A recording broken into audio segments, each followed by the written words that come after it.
Hello again, and welcome to another week of the Star-Crossed Podcast. I'm your host, Meghan Rose, and I am here this week to talk about moon signs with a very near and dear friend of mine, Amber Lee. Hello. So I thought that there was no better person to bring on to talk about moon signs. I am a huge advocate of saying that your moon sign is not only your inner world and your emotions, but can be such an incredible indicator of how the people closest to you can better love on you and make you feel safe and secure within your dynamics. I think in society, we tend to focus so much on romantic relationships when we talk about connection and safety within dynamics with other people. But the moon sign to me is a huge indication of how you can love on your friends, how you can be a good friend, and how you can show up for your friends when you know their moon signs. So yes.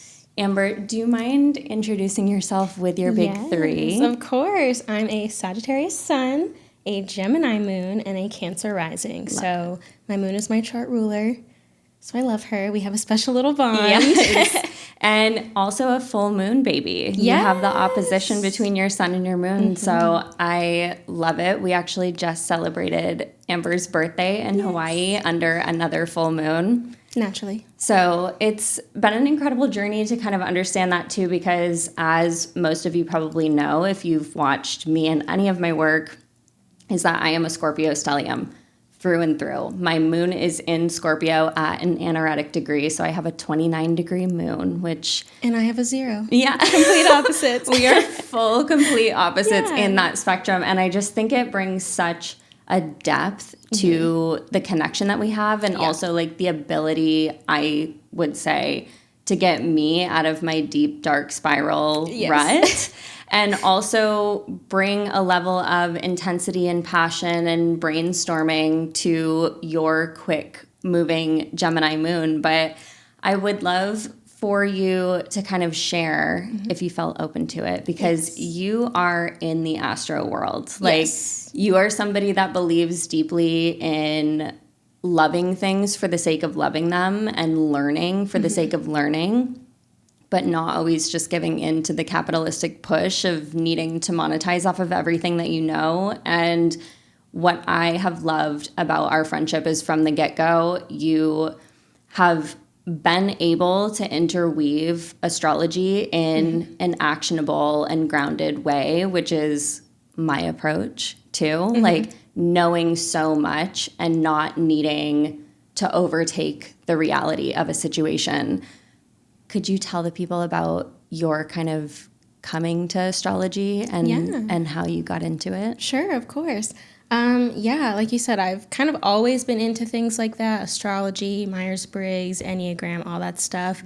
And then I kind of started getting really deep into astrology in 2019. I had a friend that was also getting deep into it, so we would just study all the time. The deep dive together. Yeah, and just info dump always for hours. I find that I'm really into the interpersonal aspect of astrology. Yes. Not necessarily the daily transit type, but more just like, oh, you're a Scorpio moon. That means you're very deep and sad. Like, let's talk about it. We're also both human psychology girlies. So it's just like psychology further all the way. That is the only thing I talk about or care about pretty much always. I love. Yeah. I love. And being a Gemini moon, I think it's so valuable to be able to talk about it from a firsthand experience. So if you were to say what the things were that made you feel safe or seen or secure within your dynamics from having that placement in your own chart, how would you describe that to somebody? Like if they were connecting with someone who had a Gemini moon, how should they approach? Yeah, okay. So definitely intellectual stimulation. It's a necessity. I believe it's the reason I don't do small talk, because there's no intellectual honesty in talking about the weather. It's just there. I want to talk about your trauma. I want to get deep. I want to know all about you. And my Scorpio moon loves that. Yes, and that's why we talk so long. But yeah, definitely just know like the deepness that comes with a Gemini moon and the fluidity of it, because just because we're so deep on this one thing doesn't mean we'll ever change our mind about it if we're presented with new information. So yeah. Yeah. And I think that's what I love too about having mutable energy over a moon. So as much as the moon loves being in Cancer, like that is its home sign. And then we have Gemini that sits right next to it. So it's like you can say in astrology that it's not a comfortable position for the moon to be in, but the mutability, the mutable energy that Gemini brings over the moon, which is this ebb and flow, wax and wane, all of these phases, I think there's a deep complement there when you have the right spaces to express yourself. So can you talk about maybe some of the challenges that you've faced as a Gemini moon, like anything that kind of stunts or confuses the way that you emotionally process? Because I think that's what our moon indicates a lot of the times. This is just like how we process our internal reality. But I love that you shared what's good and how to approach. But is there anything that has made it challenging? For sure. So, you know, Gemini, they're the talker. They're not really about the feelings, which is tough when you have a Gemini moon. But once I knew that and was able to hone it, I could understand, okay, this is what my mind needs, but my mind and body are separate. So my body needs to cry. It needs that release. It needs the nervous system calm down effect. And so that's when you put on Grey's Anatomy. You put on the shooting episode, the plane crash, and you cry like that because your body's not going to know the difference, but your mind doesn't want to cry about your personal, you know, feelings or issues. I feel like I cry more about happy things and like happy shows. You know, Cancer rising, like I do cry a lot. But it's never about my own issues, which is odd, but we move. To me, it's like when people talk about Gemini being two-faced, I've never gotten on with that. Like I've always from a very early age had people close to me who had prominent Gemini placements. Like one of my best friends from 12 until 22 was a double Gemini, came out here, got in, of course, an on and off dynamic with a double Gemini with an Aries rising. Crazy couple. Him and my old best friend are real good together now, so that's great. Very Gemini energy. But I have noticed that it's not so much a two-faced nature. It's such a surface level approach to Gemini's energy. But it's dualistic. It's almost like split realities living together. And I love what you shared about putting something on to allow the body to cry and almost being able to separate these different aspects of yourself. Have you noticed any placements or other moon signs that really get you on a deep visceral level? Like how have you noticed your Gemini moon connecting with other people out in the world? Yeah, so my biggest example would be my man, who has a Virgo moon, another mutable moon, and we're both, you know, Mercury moon ruled. And the way we can just talk for 5-6 hours without stopping, like we'll just burn through a Saturday and be like, oh my God, I'm so hungry. What happened? And it's been 5 hours. We're just on the couch chatting. After years together. Yeah, I mean, it's been almost 8 and we still do that. And I have noticed that with other Virgo moons, like the way we can just yap all the time. Yeah. I love that. It's my favorite. I love it. As a Scorpio moon, I definitely notice that there's something with my moon that connects just with other people's water placements. Like my moon really just wants to know that it's safe for me to go there, like to go deep, to go dark, to go morbid. I was actually on a date last night and talking about this. So it was with someone who is not familiar with astrology. I love them. Knows that they're a Taurus, but knows nothing else. Perfect. And I just sat there, and it's like so important for me in some way as a Virgo to let people know like that is just scratching the surface. It's definitely a part of me. We can't negate the sun sign. Your sun sign does hold a level of importance. But I do think that there is something about the moon that really allows people to understand, like, once you crack the code, this is who you're actually going to get. Yeah. So it's almost more important for me to know that some of their placements or who they connect themselves to being, whether that be a zodiac sign, like an astrological approach, or just like who they are as a person, if they know nothing about astrology, that those traits are going to be compatible with my moon. Yeah. Which is so funny you say that, because I feel like when I'm out and about talking to random people and I'm always like, are you by chance a Pisces? They're like, no, but I'm a Pisces moon. Yep. I'm always guessing the moon signs. I'm like, I see you. Yes. We're here. Absolutely. And I love that. Well, and this is kind of another layer and maybe something that we'll get into on another episode, but Amber's moon is in her 12th house. So there's a lot of hidden aspects and attributes to that energy for you where, again, I don't want to speak for you, and maybe I can just ask if this feels right for you. But the way that I would translate that as an astrologer is like you getting to the point of having debate and conversation and communication that lasts longer than just a fleeting moment. Yeah. Because Gemini is fast. Yes. But it likes to go back and forth and ping pong, like you were saying with your partner. It's like doing that for hours is a right and not a privilege for you. And it's almost like that part of you is not something that everybody knows about. Like I've witnessed you in social settings and I'm like, she's so shy. But it's almost like I guess not even shy, because it's like once you're interested in something and you feel safe around somebody, I'm like, she's going. You're like, get it, girl. She's going. Yeah. So I would love to get in for everybody to kind of understand too what the moon sign can tell you in your birth chart, and then also to go over all 12 of the signs. So perfect. Anybody listening can better understand themselves. They can understand the people that they're connecting to. If you were to share about meeting somebody, finding out their moon sign, what are you finding? Like what is the moon sign when it shows up? So I always think of the moon as sure connected to your emotions, but more just like who you are when you're by yourself. Yeah.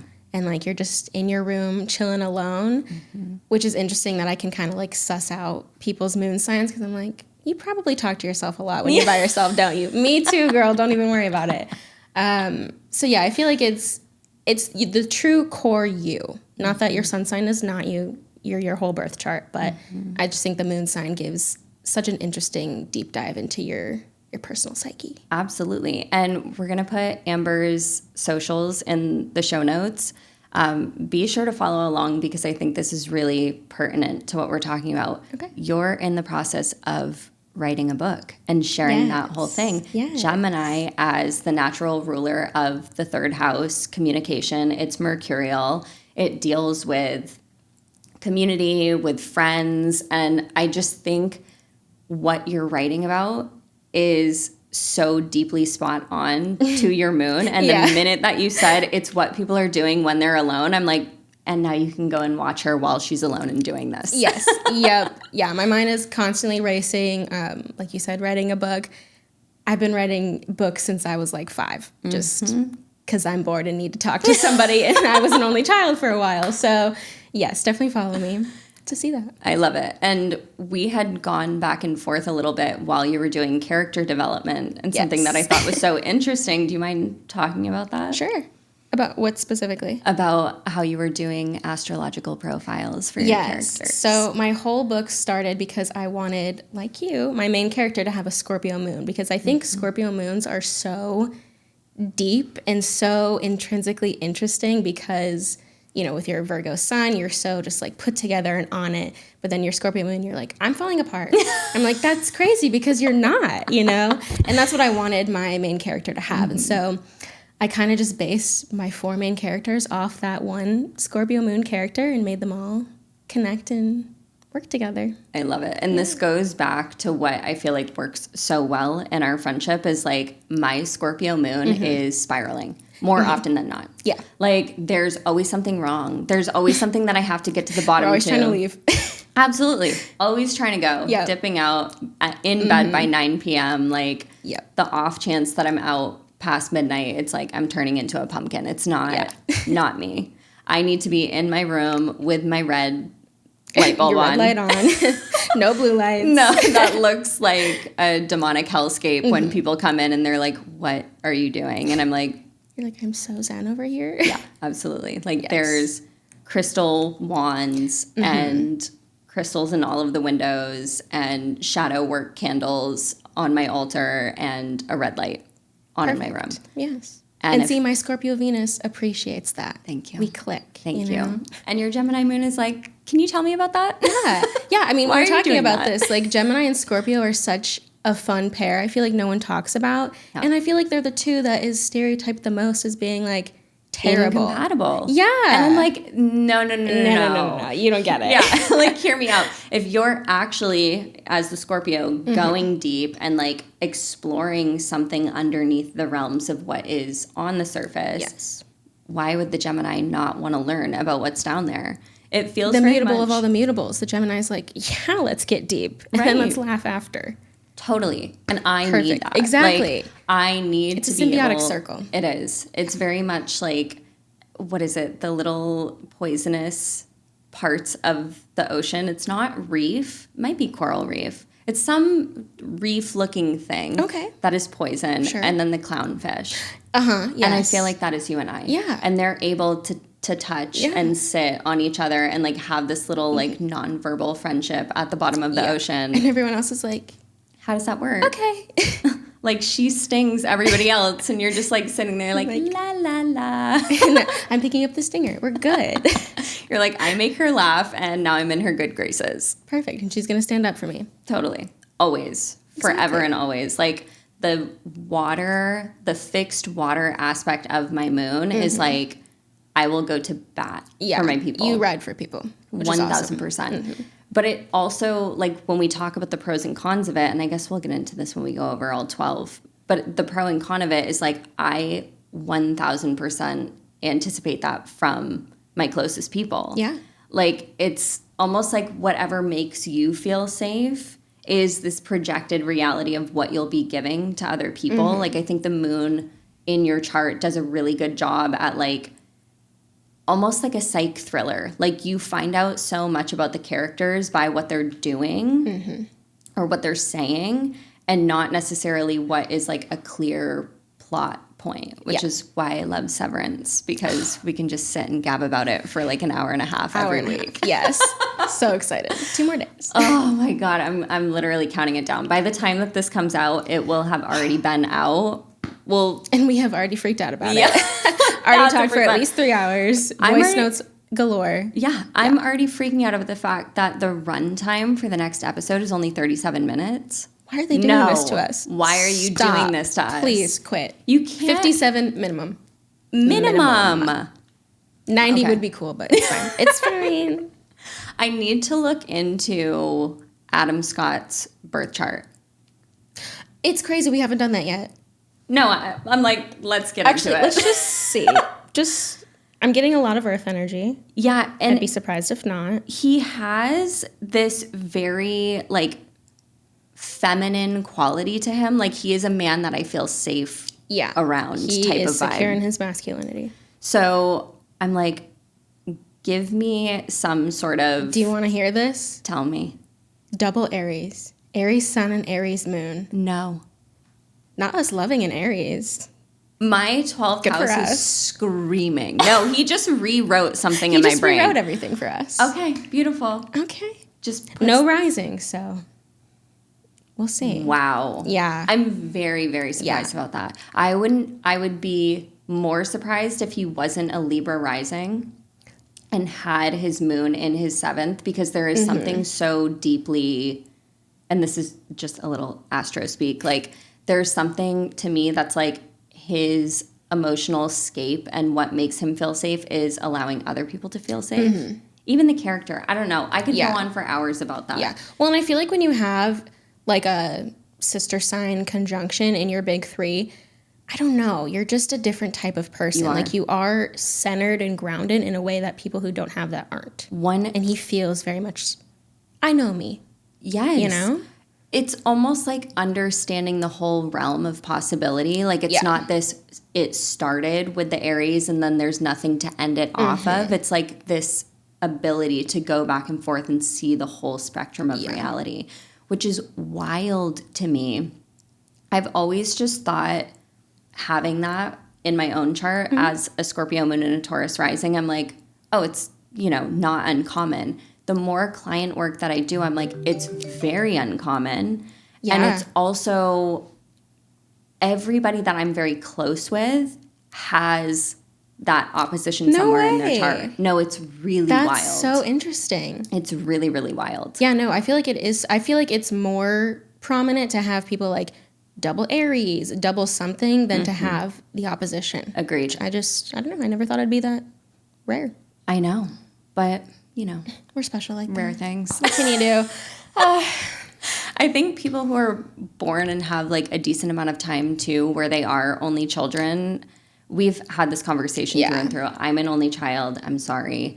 Not my choice. I used to ask for siblings every Christmas. It's a very sad part of my reality that I don't usually talk about. But Amber was an only child for 7 years. Which then classifies as like you register when we talk about birth order as more of an only child. Yeah. But Adam Scott, I think, is a good segue. Okay. Into going over all of the moon signs. So our Aries moon king. Okay. Our Aries moon king is starting us off. How do you want to start it? How would you describe Aries moon? Aries moon? Let's see. You meet somebody who's an Aries moon. I did put them at the bottom. So let me scroll really quick. Were you registering out as like my least to most favorite? No, actually I just started with myself and went in order. So Aries is at the bottom. Love. It's okay. You guys are always first. Relax. My note here is that you are an Aries moon collector. The amount of people I've met through you that have an Aries moon, I'm like, are we okay? Holy shit, that's so weird that you just said that. It's a lot. Well, and I was going to say a lot of my favorite people have an Aries moon, which is weird to me because the synastry of it, again, it's falling in my 12th house, which can be a little like murky, like, do I actually know you? Do you actually understand who I am and what I want and need? But they do something for me. I have no fire in my chart. I was going to say, it's also because you have no fire, so you're just like, ooh. I know. And that Scorpio, like the Mars connection. Yes. Yeah. So Aries and Scorpio are both ruled by Mars, so I think there is that little bit of understanding to one another, even though it's not technically compatible. It's the Gemini Virgo moons. Exactly. Exactly. So having that same kind of planetary rulership over your moon, I think gives a level of crossover. Having the same modality could give a little bit of a crossover, same element, same. There's something about getting each other in that way. Aries moons to me are also just so youthful. Like have a level of freedom in the way that they express, and even in their big age can be very like grounded to being silly when it's needed or making impulsive decisions when there's not action being taken. It's almost like their level of safety is really rooted in their ability to come back to the inner child. And allow it to have freedom and exploration. And along that, like a funnier, aspect of it is I feel like they're always in secret competition that doesn't matter. 1,000%. Like I always think of that Rihanna quote where she's like, she can beat me, but she can't beat my outfit. Like it's always competition about something. It's one-sided. Totally. Nobody else is caring but you guys. And you know what? Good for you. Absolutely. Have fun with it. I, for the longest time, was like, I'm not a competitive person. No, I know. Oh, okay. Right. And we also talk a lot about me having self-blindness. Yeah. Like every day that I wake up is a new day. Yeah. Every day that I wake up. Yeah. Pattern recognition skills with other people. Everything else. On point. Myself, non-existent. Crazy. Like I'll have doctors be like, when was your last period? Or what do you eat that makes your stomach hurt? Or, like whatever I'm going in there and hypochondriac freaking out about, they're like, okay, well, like what have you done in a patterned way? And I'm like, me? I don't know. I don't even remember what I had for breakfast. Like, I don't know. And that's probably a little bit of the scorpionic disassociation. But definitely. It's fine. It's fine. We're loving it. Okay, so I think too, like if you're approaching an Aries moon, trying to make them feel safe, trying to make them feel like it's okay to open up and connect and like give you their inner world, that there is something about being able to play fight. Absolutely. With them. I was going to say, let them be passionate about things that you know you don't care about and don't need to be passionate about. Just let them do it. Yeah. It's fine. It is very reminiscent to me of like the automated cat toy that I have at home. Yep. And I'm like, you know, getting Pal like all excited about it. I'm like, oh, should we turn the toy on? Yeah. And then she just sits and like runs herself rampant. And she's I'm so like, happy. You have to do that with your Aries moons. Like, let them get really fired up about a topic of conversation. Go take them to do some sort of like rage room. Right. Yeah. Rage room, sporting, archery. Yeah. Like go to a game, yell, scream, like get into that very visceral, passionate energy with them and let them know that it's safe to scream and shout and flip people off. Yes. Taurus moons. What's your kind of take? How do you connect with a Taurus moon? Taurus moons. Now, me. Yeah. You know me. I love a Taurus placement. Like, it's almost an obsession. I can't get away from them. When I meet a Taurus sun, automatically I'm like, are you a Taurus? I feel that. Yep. I don't know what it is. But it's also the moon's exaltation. Yep. So it's a great placement to be in. And with Taurus moons, I find that they are so grounded in a way that other people aren't. Even like other people can be grounded, but not in a way that a Taurus moon can be grounded. Like they know themselves to the core and they know what's good for them. They know what's not. And they will fight to keep things good for them. Totally. And I really respect that. And it's almost like an unwavering, like the way that they perceive other people too. Like I think they have an ability to hold others up to that high standard.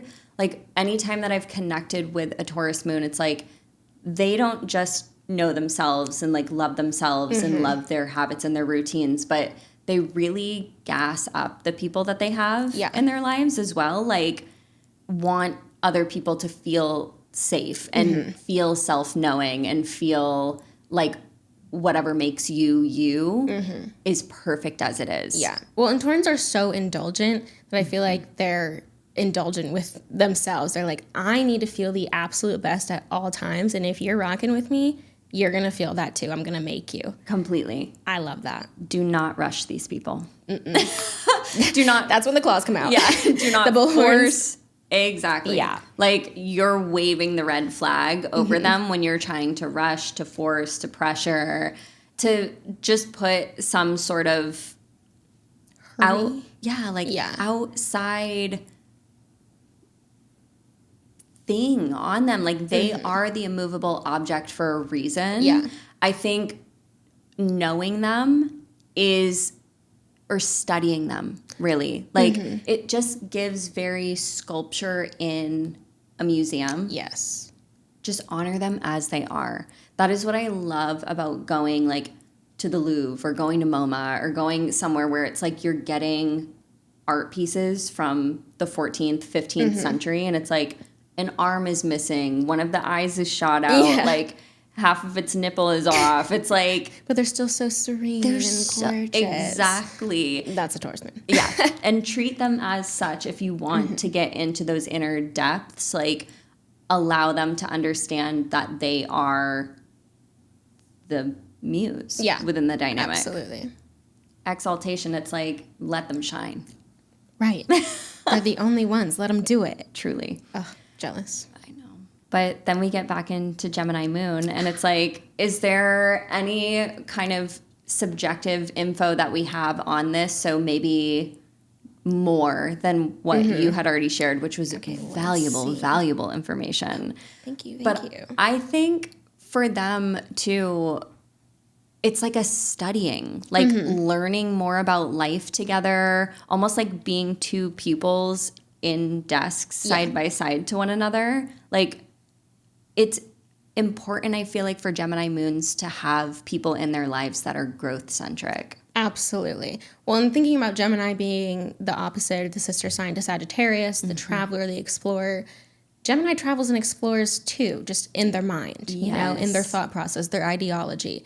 And if you can't be someone who does that, we just don't want anything to do with you because that's limiting to us. To us, it's like you're just missing out because you're not open to anything new. Yeah, like you don't put a leash on a wildcat. No. You know what I mean? Let us Like, roam. right. And honor your boundaries and like where you want to explore in the Sahara. Like there's something about this wild jungle cat energy that comes up for Gemini Moon where it's like they're like prowling and they're going after what they want, and it's almost like information is their prey.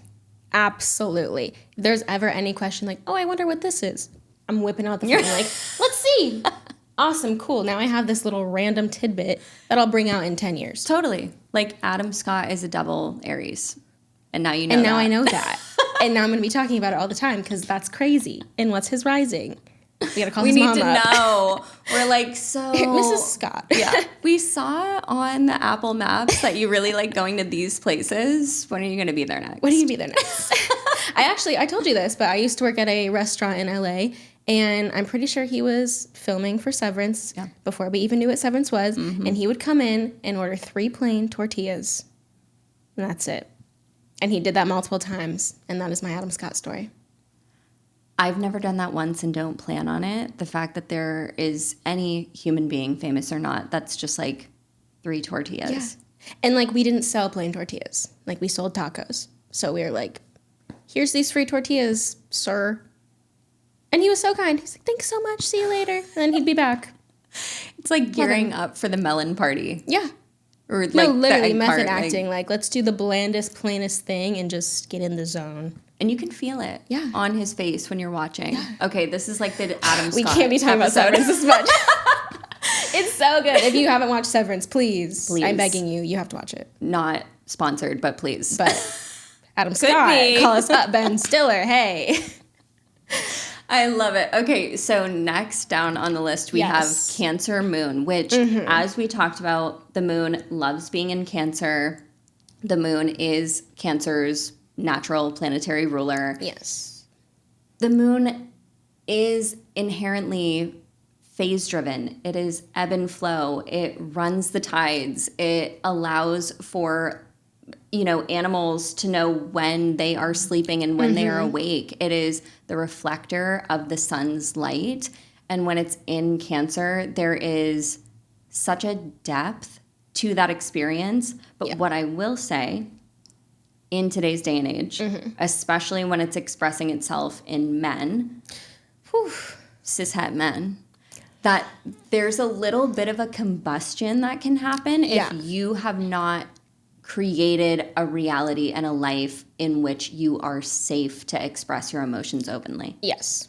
How else would you describe it? I was going to say the pros and cons of Cancer. The cons is definitely that victim mentality. Yeah.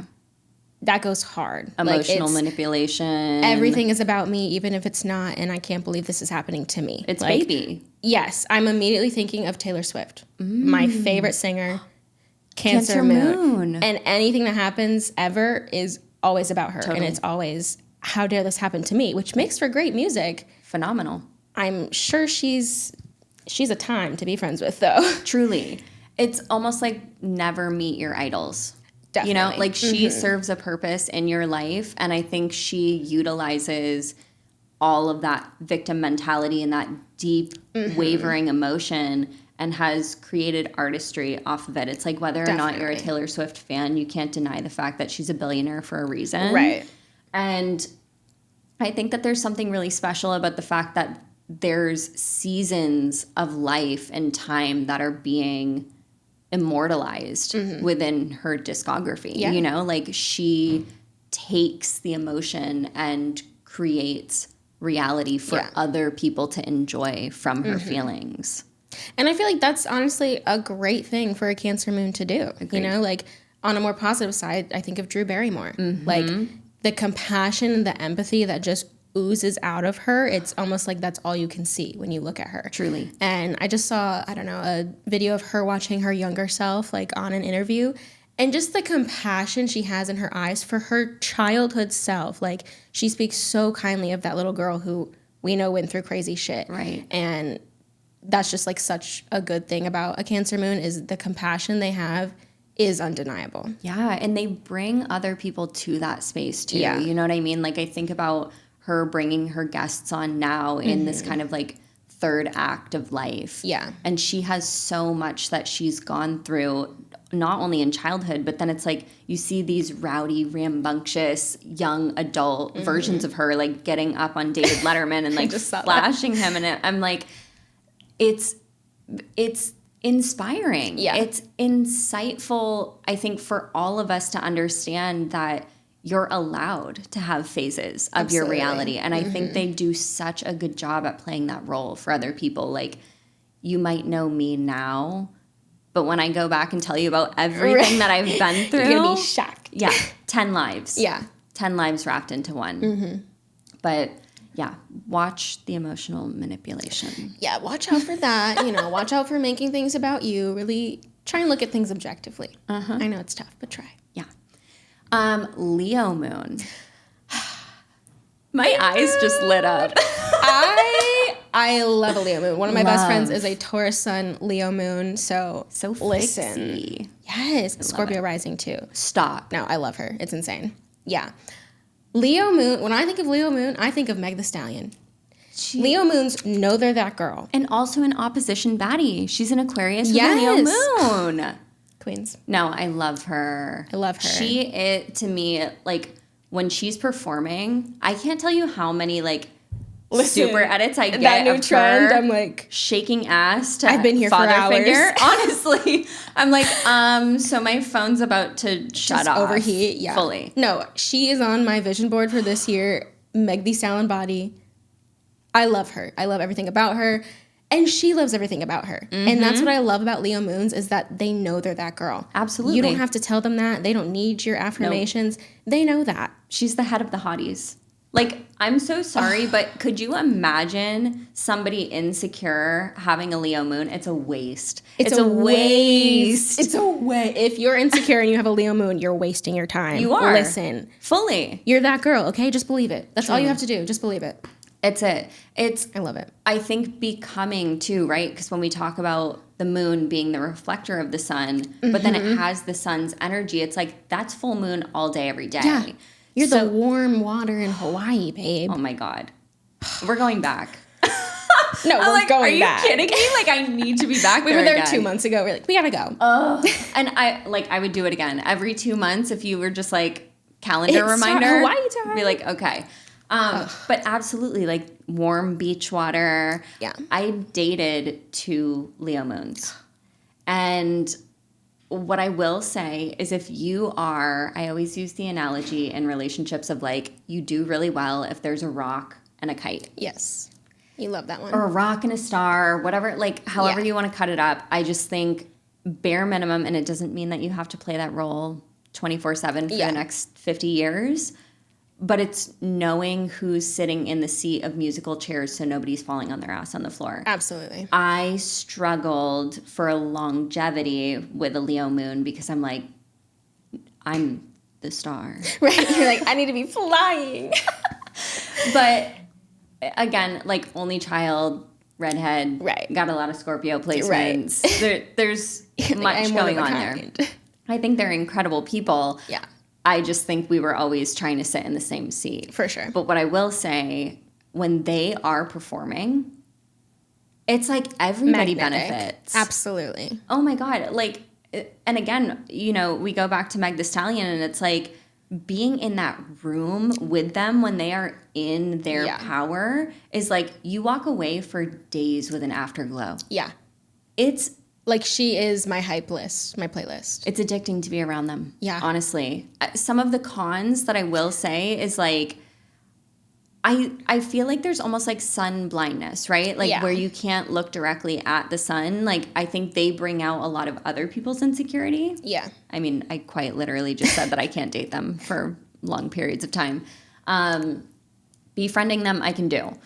I think that there is something though about sun blindness where other people can't stare at them too long if they are in the throes of insecurity, but that there's also this confusion, like being blinded by the sun where it's like they have a tendency to kind of pick and choose to be around the wrong people. Like, as long as you're a yes person, it's okay. Mm-hmm. Well, I was going to say because they love the drama. Right. And listen, same.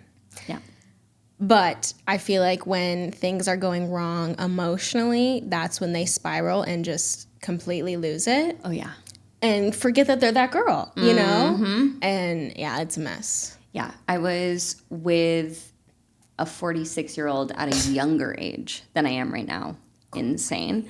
Who would throw full-blown temper tantrums, and like I know through the grapevine is still like trying the same old tired jokes, and this was close to a decade ago.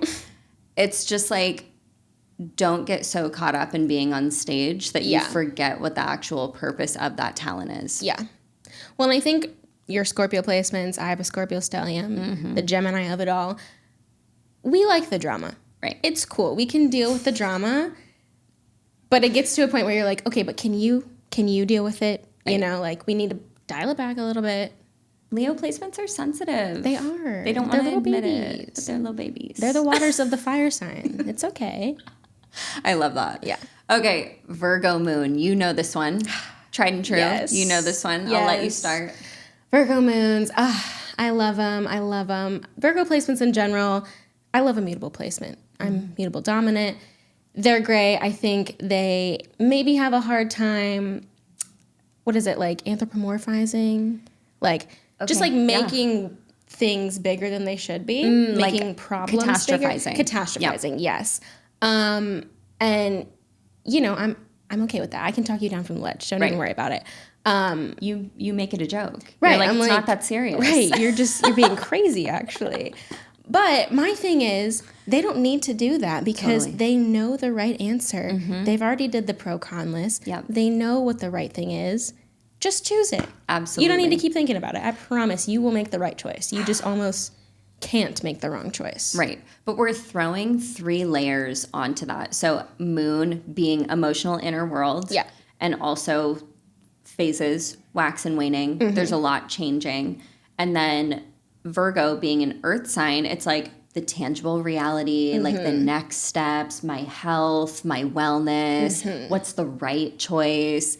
Virgo energy in its shadow can get into martyrdom. So it's like wanting to be perceived as a good person, but also being mutable. I was going to say, forgetting that mutable nature. Right. And it's hard, I think, sometimes for them to realize because the mutable and the moon are both shifting. And the earth is like, no, but I want to stay right here. And it's like, let yourself be a rock slide. Right. Let the mud just flow. Be tumbling. Exactly. You know? Like it doesn't need to be pretty in order to be perfectly exactly what you needed. Yeah. But they're also incredible brainstormers. Like their ability to think about all of the different outcomes of any one situation. I feel like it's almost like they play God off the back end. Totally. Where they're like, but it could go this way and it could go this way. Like there's almost a Wizard of Oz element to this placement where it's like, let me show you how beautiful things could be. Which is why I hate when they doubt themselves because I'm like, you've thought about all of this. Yes. You know which path to take. Just take it, babe. It becomes too personal. Yeah. It becomes too emotional. Like I would say that these people are incredible advice givers. Yes. And awful self-advice takers. But great people to have around nonetheless. Oh, I think absolutely. it's almost like getting out of their own way is the karma of having a Virgo moon. Absolutely. And if you have a Gemini moon friend, you'll get there even quicker because I will smack that out of you real quick. And you'll be good. You'll be great. I feel like a Sag moon would also do well as like the hype man and the like secondary player to a Virgo moon having total world Pisces domination. moon, Virgo moon, delusional. Truly. Y'all aren't getting anything done. Crying together. Just thinking about what might happen. Yeah. Maybe if. It's giving the couple that's like, you know, we've talked so much about our perfect home and then never bought. Yeah. And it's like, I hope it was fun. We've gone on so many tours. Yeah. I hope it was fun. Okay. Oh my God. Okay. So Libra moon next. Now, here's what I wrote down for Libra moon. Sad face. Oh, so many dictators. It's just like the emotional stability is based on other people's view of them. Yeah. And that means they can never truly be themselves. Unless. And that's a bummer. Unless they have clear mirrors. Oh, definitely. Because it's like, I think when we talk about the cons and the shadow aspects of it all, it's like astrology is never here to make you feel stuck. Yeah. But they do have a propensity more than most. Like, again, it's the opposite of the Aries moon. And I think why I, as a parentified child, now as an adult, collect all of these Aries moons because I'm like, I don't have to worry about you. Yeah. You're not like sitting there texting me for advice all of the time, not like asking me to fix all of your problems, not like questioning whether or not something is right or wrong or how I'm perceiving it. It's like, I'm a Scorpio moon. Like, you know. Right. You know what I think, what I feel. You know how deep it goes. You know that I've got your back. And I feel like I do well with people who know also know. Absolutely.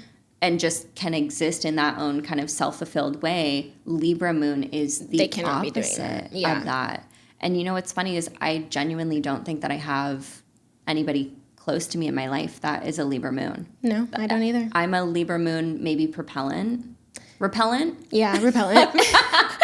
I'm like, we're just sitting here like, la la. But not because they're not good people or that they don't have the capacity of being good people. But I sit there and I think like Netanyahu, Putin, Stalin.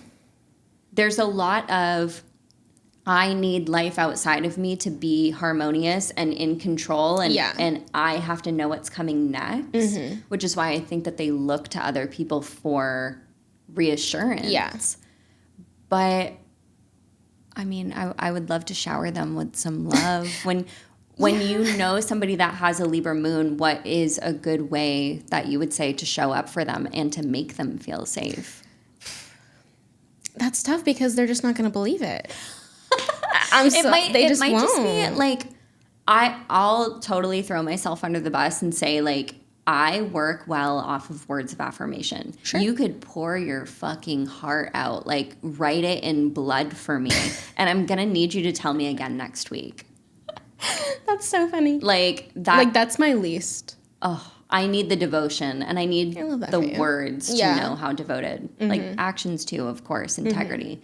But I think for Libra moons, there's almost that same cyclical nature where it's like, just continue to tell me, like stir the pot of like, I think about, did you ever grow up swimming in an above ground pool and doing the whirlpool? A whirlpool? Yeah.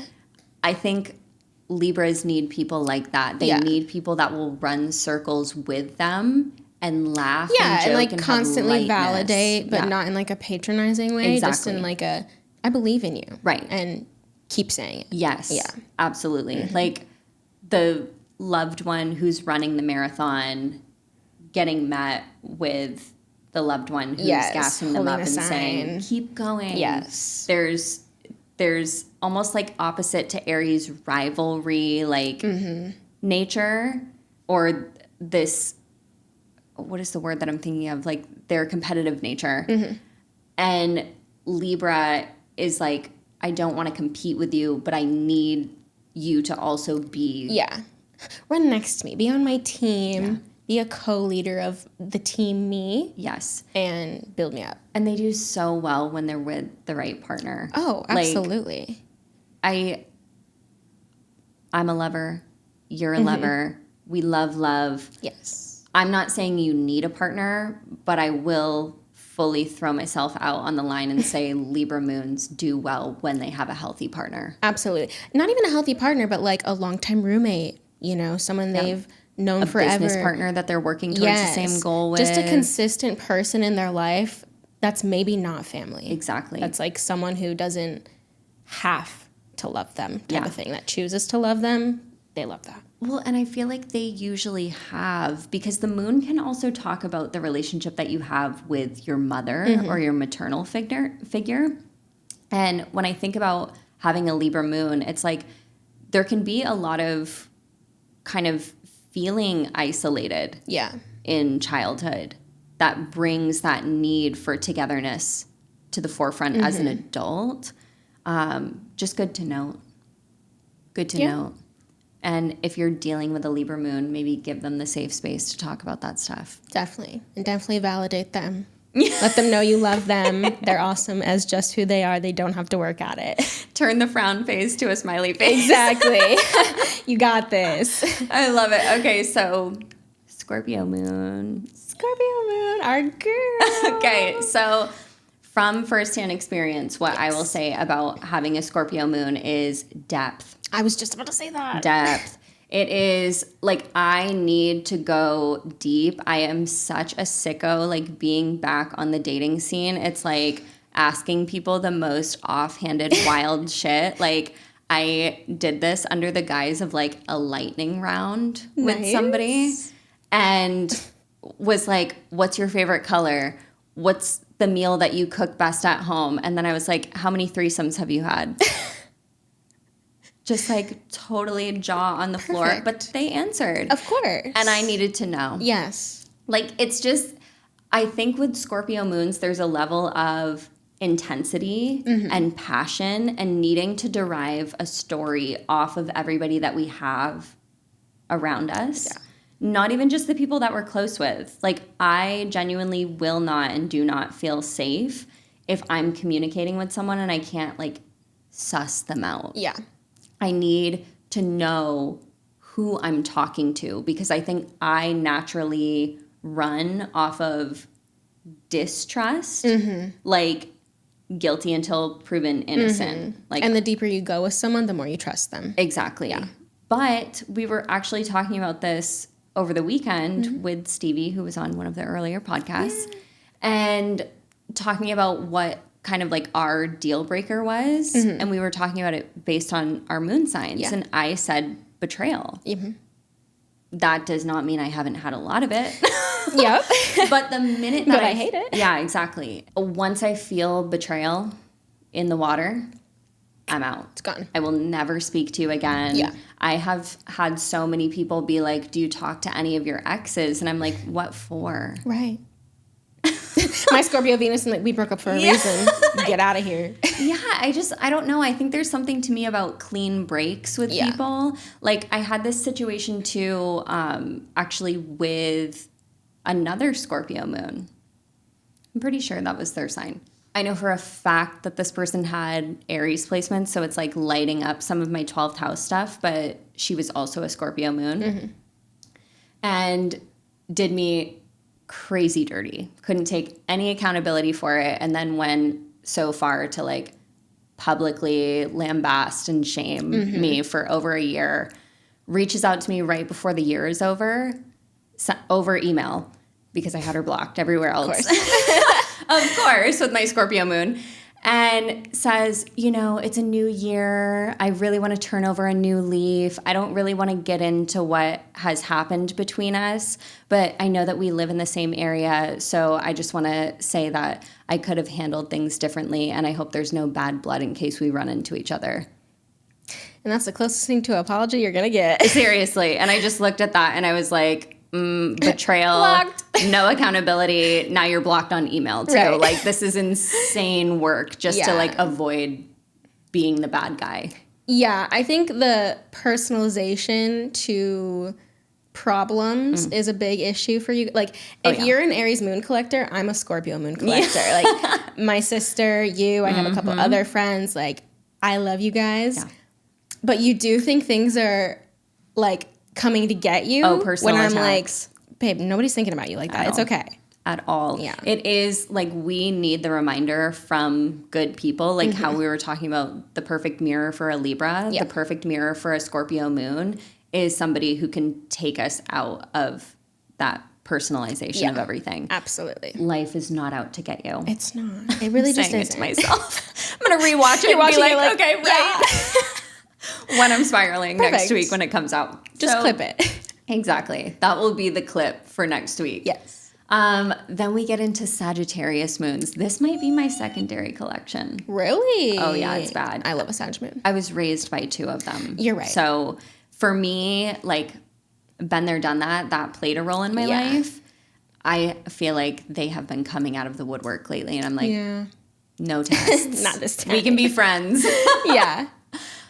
Sagittarius moon for me is like, they are also big kids at heart. Like, oh, yeah. if I go back home, my dad's like, can we go on go-karts? Can we go like to the batting What should we do today? cages? Can we play board games? I mean, both of my parents are like, anytime I call, they're playing Scrabble together.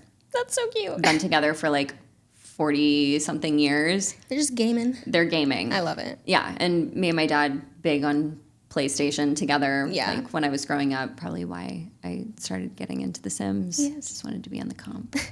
But how would you describe making a Sagittarius moon feel seen, safe, secure? Yeah. Okay. I would say to not push them because, okay, listen, us Sagittarians, us Sag placements, we get a bad rap for being flighty or what do they call it? Like not Non-committal? Yes, non-committal. And I reject that, okay? Because it's not non-committal. It's the fact that we know it's not completely right. So we're not going to shoot that arrow. We're not going to shoot it unless it's going to hit the target. And if it's not, then we just can't yet, you know? And we know it's going to when it's ready because we got Miss Jupiter on our side, okay? It's always going to work out, but now it's just not the time. So I would say let them do things in their own time because they will eventually get to where you want them to be if it's the right thing, but don't push them. Yeah,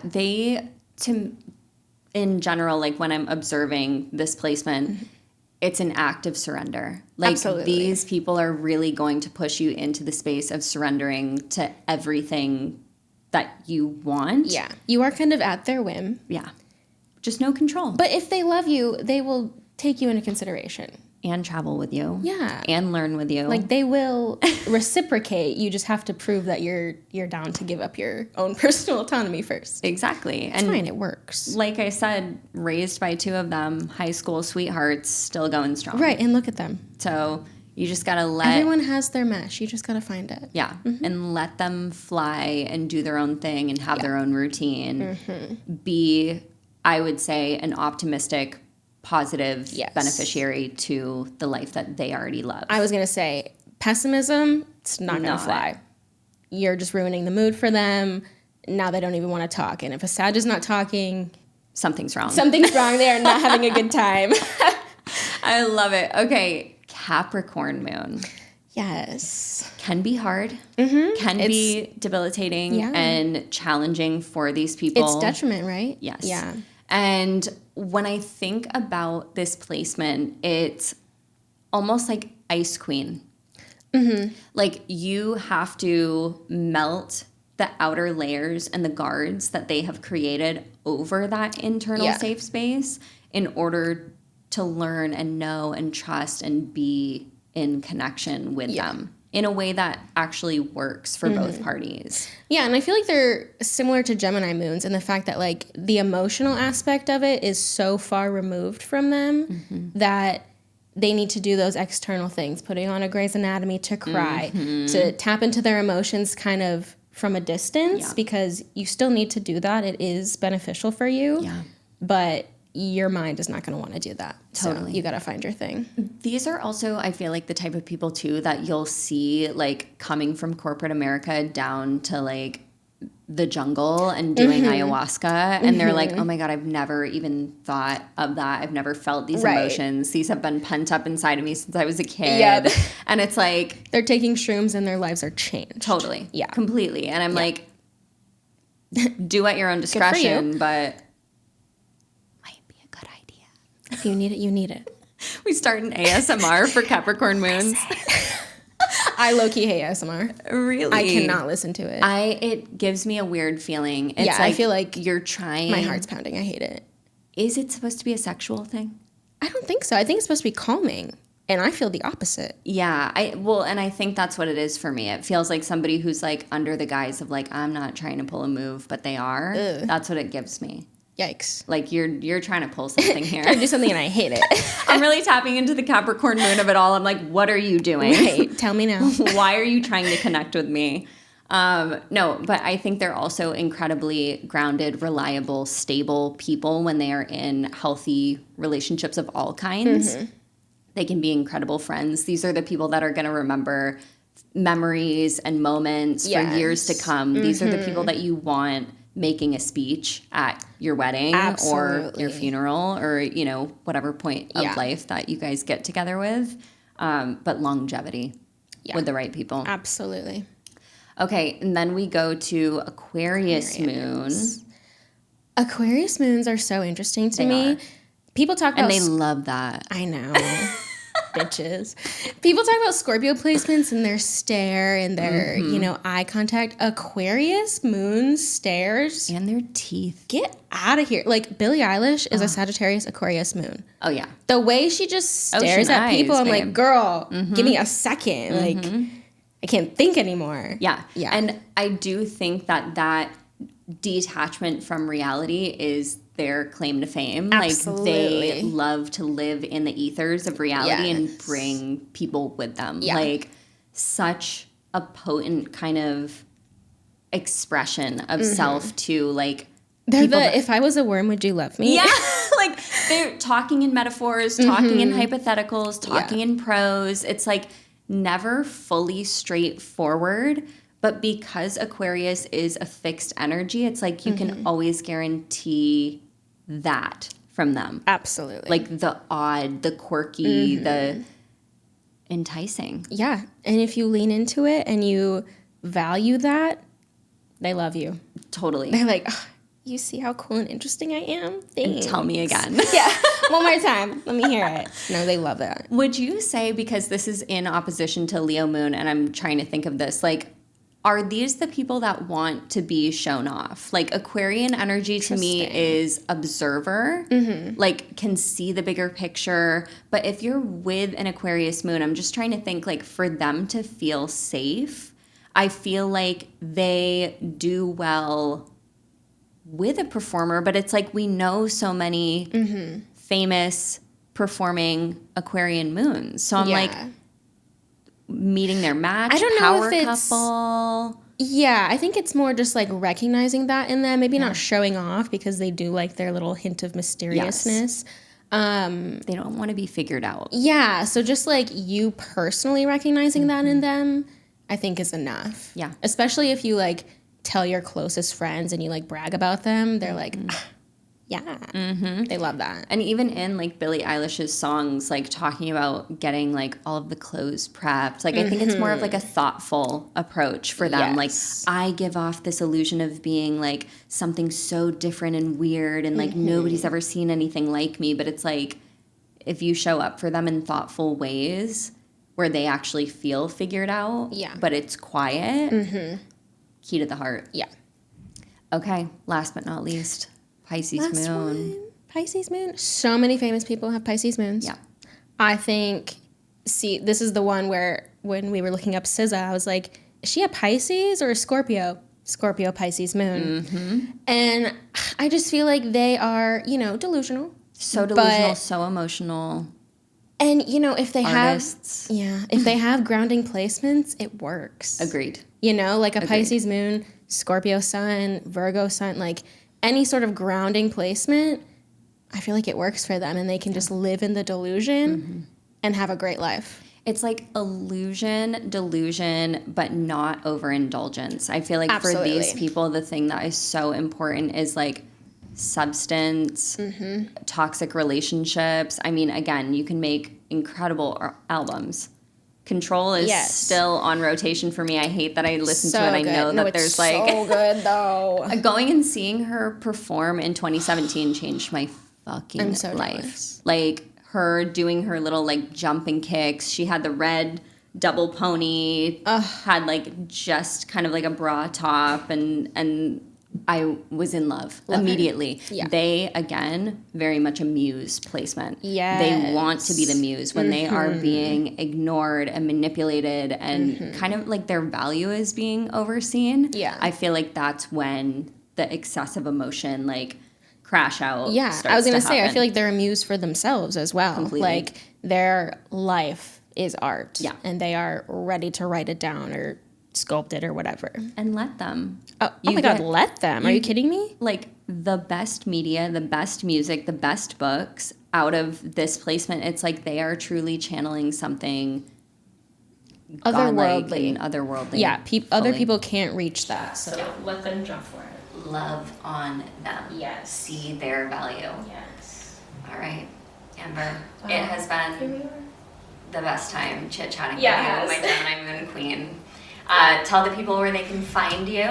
Okay, pretty much just TikTok at the.amberlee. And That's me. maybe we'll come back and talk about Moon through the houses. Oh my God, yes. Talk about some more stuff. I mean, you are mama to Jupiter Moon, her kitty cat. Yes. So, the Moon Queen, everybody. That's me. All right, loves. I will see you next week on another episode of Starcross. Stay tuned.